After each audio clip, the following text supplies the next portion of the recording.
let's talk about Castlevania Nocturne, the brand new addition to the Castlevania universe. This first season has just dropped on Netflix, and I'm going to share my honest, spoiler-filled review of it, recapping some of the key plot details and saying how I feel about them. Before I do, please check the link below to our own spin-off coming soon, The Horror Exchange. Nocturne is our newest taste of animated Castlevania, after the 2021 conclusion of the immensely popular Netflix show in its 4th season. Where that show focused on the earlier periods of the Castlevania games, most notably Dracula's Curse, Nocturne takes us a little further down the line by adapting the beloved Rondo of Blood and Symphony of the Night. This means we are given a full introduction to Richter Belmont, who is Nocturne's lead character, voiced by Edward Blumell. I adore Blumel's performance here. Richter is a charmingly sarcastic wisecracker with a sharp,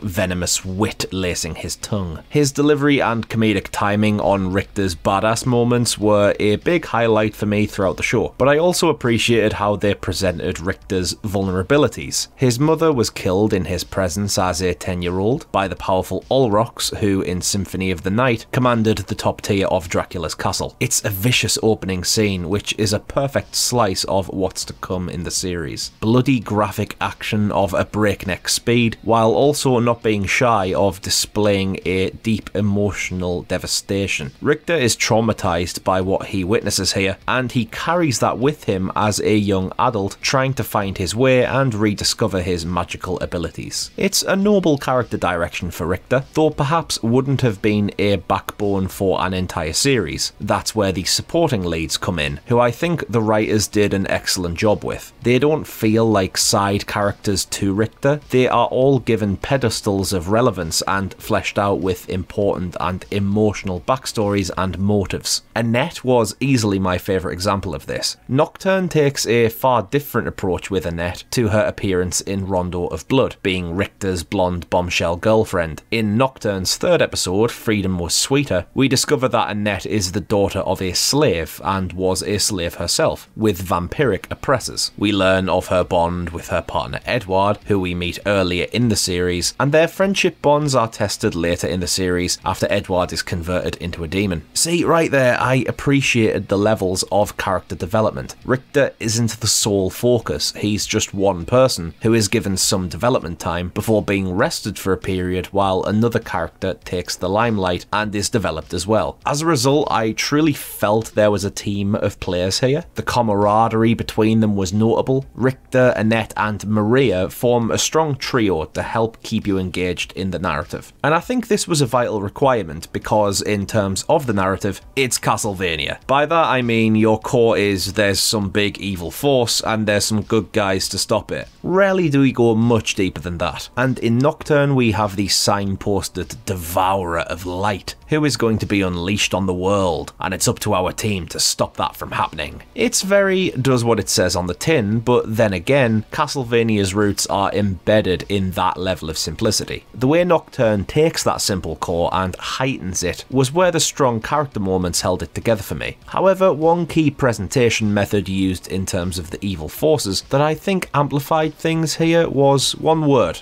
threat. I really did feel like the writing pushed the odds against Richter and co early on. It got over just how much of a challenge they were up against. They'd just about defeat a handful of night creatures. In fact, they weren't even beaten in combat, they just saunter off and flee to fight another day. That fight alone nearly took out Richter and had a big impact on Maria. So when only an episode later you've got even more night creatures, plus an enormous collective of vampires, plus the Marquis and powerful members of his group, plus Olrox, plus the Devourer of Light on the horizon, and even more, Nocturne doesn't half make you feel the impossible task ahead for our heroes. I really like that, by the way, because it feels so Castlevania. Some of the games have a notorious difficulty where you can easily get battered by first stage enemies when you're still getting used to the feel of the game. In the series, you've got a couple enemies who nearly kill our main characters in the first episode, but behind those couple enemies, there's an entire hierarchy of foes constantly getting more powerful the further up the chain you climb. So that's cool, but at times, however, I did admittedly feel a tad hit and miss about the sheer number of enemies. There's no sole main villain on a podium with everyone else formed around them. The villains are given the same treatment as the heroes, where Richter is quite clearly the lead, but is handled like an equal. Here, because of the backstory, I'd say it's Olrox who is the key villain, though there's many others who take command as the focal villain. It constantly chops and changes who is the dominant threat on screen at any given time. I can literally flip a coin to decide whether I thought this was refreshing or if it made things slightly more messy. What it ultimately does, however, is goes to show that you don't have to build a series like this around a big bad. You can have several of them all getting their chance to shine. It may be less streamlined than what you may expect in a show of this ilk, but because of how it does handle its hero and villain catalogues, the good versus evil Castlevania dynamic shone like a morning star for me here. The good was convincingly good, and the evil was convincingly evil. Both sides of the coin are fleshed out, given room and time to breathe, in a way where the 8 episodes fly by excitingly, but never feel rushed. Perhaps a teeny bit crammed at times, but never rushed. My personal favourite moments of the series came from when Richter encounters Richter Belmont, voiced by the great Ian Glenn. Great casting. Richter first appeared in Harmony of Dissonance, but here he is an older version, a wise grandfather to Richter. This was the 6th episode of the series, named Guilty Men to be Judged, and it was my favourite of the bunch. We get to hear Richter discuss Maxim and Liddy, while imparting knowledge and inspiration to Richter, who in a whopping climactic battle rediscovers his ability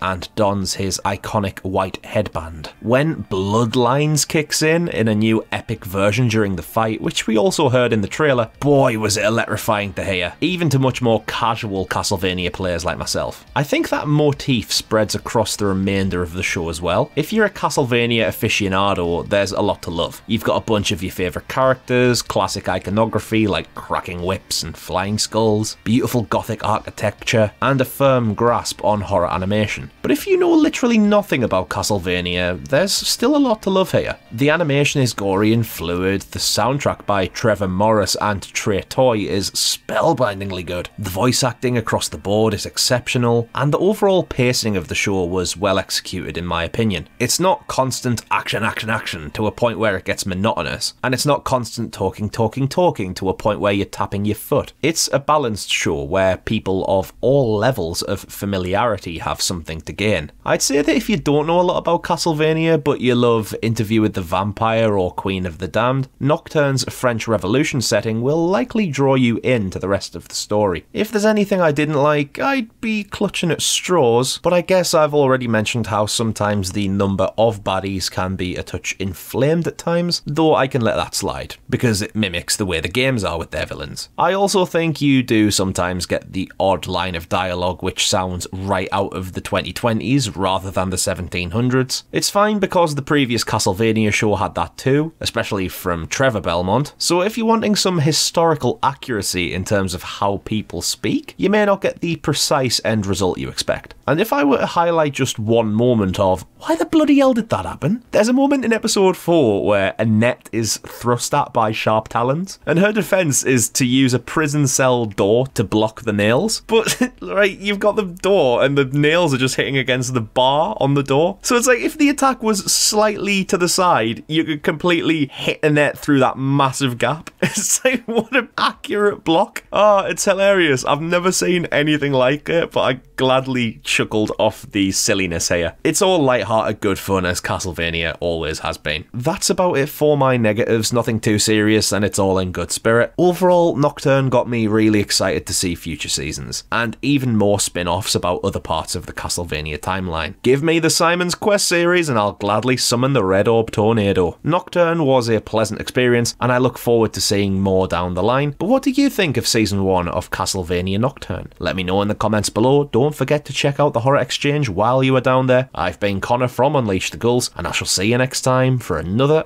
honest review. Cheers out.